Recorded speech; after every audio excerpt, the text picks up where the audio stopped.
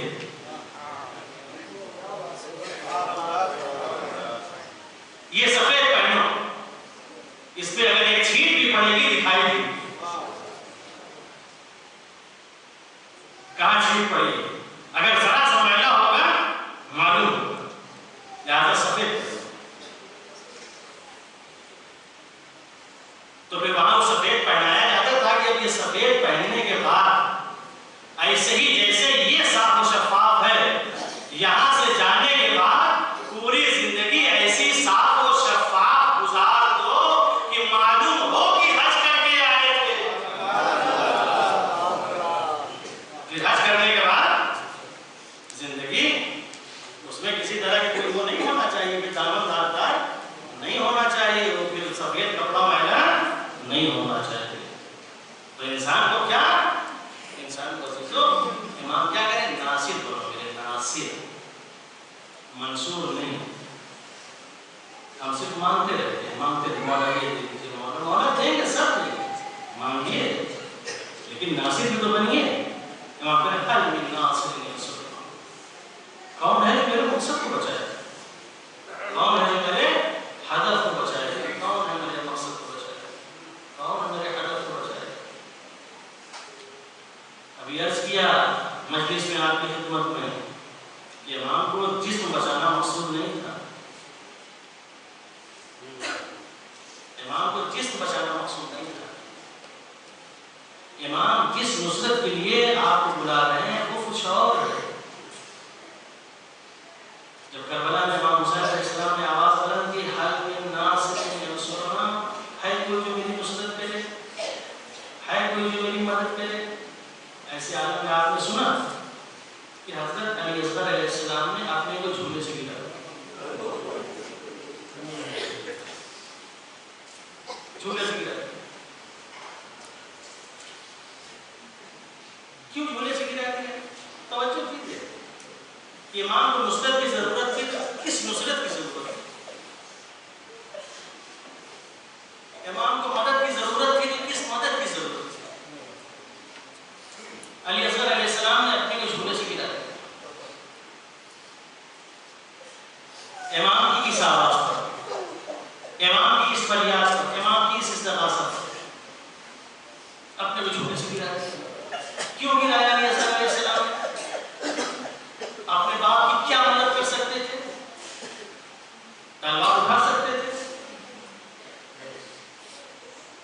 نیزہ اٹھا سکتے تھے، تیر چلا سکتے تھے، اپنے باپ کی مدد کس طریقے سے کر سکتے تھے؟ علی اکبر کے برابر تو نہیں تھے، جناب قاسم کے برابر تو نہیں تھے، 6 مہینے کے تھے، پھر یہ نصرت کے لیے اپنے آپ کو چولہے سے کیوں گرایا؟ یہی بتانا چاہ رہے ہیں کہ یہاں جو یہ نصرت امام طلب کر رہے ہیں، امام کی جو نصرت کی ضرورت ہے، امام کو جسم بچانے کی ضرورت نہیں ہے، امام کو تیروں سے بچانے کی ضرورت نہیں ہے، امام کو تلواروں سے بچانے کی ضرورت نہیں ہے، صرف امام کے مقصد کو بچانا ضروری ہے، امام کے مقصد کو بچانا ضروری ہے۔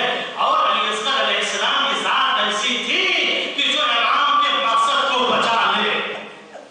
اسی لیے عیسائی مورخین نے کہا ہے کہ کربلا میں کوئی اور شہید ہوتا یا نہ ہوتا، امام کے مقصد کو بچانے کے لیے علی اصغر کی شہادت کافی تھی۔ اس بے گناہ اور اس معصوم کی شہادت کافی تھی۔ امام کے مقصد اور امام کے ہدف کو بچانے کے لیے، امام کا ہدف بچانا مقصود تھا، امام کا مقصد بچانا مقصود تھا۔ اسی لیے علی اصغر نے اپنے آپ کو چولہے سے گرایا، علی اصغر نے اپنے آپ کو چولہے سے گرا دیا۔ بابا میں نصرت کے لیے تیار ہوں، میں آپ کے ہدف کے لیے تیار ہوں۔ عزیزوں میں یہی کہتا ہوں، جب ایک 6 مہینے کا بچہ امام کی نصرت کا وعدہ کر سکتا ہے، امام کی مدد کر سکتا ہے، تو کیا ہم لوگ امام کی مدد نہیں کر سکتے؟ کیا ہم لوگ امام کی نصرت نہیں کر سکتے؟ کیا ہم امام کے مقصد کو نہیں بچا سکتے؟ کیا ہم امام کے ہدف کو نہیں بچا سکتے؟ یقیناً ہم امام کے ہدف کو بچا سکتے ہیں، لیکن شرط یہی ہے کہ جب تک ہم بیدار نہیں ہوں گے، جب تک ہم نہیں جاگیں گے، جب تک ہم عہد و پیمان نہیں لیں گے، تب تک ہم کبھی مقصد کو نہیں بچائیں گے، تب تک ہم کبھی ناصر نہیں بن سکتے۔ کیسے کیسے ناصر کربلا میں تھے عزیزوں، یہ تو کربلا کے ناصر تھے، لیکن اگر کربلا میں جو سب سے بڑی نصرت کرنے والی اگر بی بی زینب سلام اللہ علیہا نے نصرت نہ کی ہوتی تو اسلام کیسے بچتا، یہ دین کیسے بچتا؟ یہ بہن نے زندگی میں اپنے بھائی کی نصرت کی، مرنے کے بعد اپنے بھائی کے مقصد کی نصرت کی، اور ایسے نصرت کی کہ یہ دنیا کے سامنے یہ عیاں کر دیا، دنیا کو اتنا غافل رکھا گیا تھا کہ کربلا میں جو شہید کیے گئے، جو قتل کیے گئے، یہ ایک باغی گروہ تھا، ایک باغی گروہ تھا، اس کا تعلق کسی اور سے نہیں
کیونکہ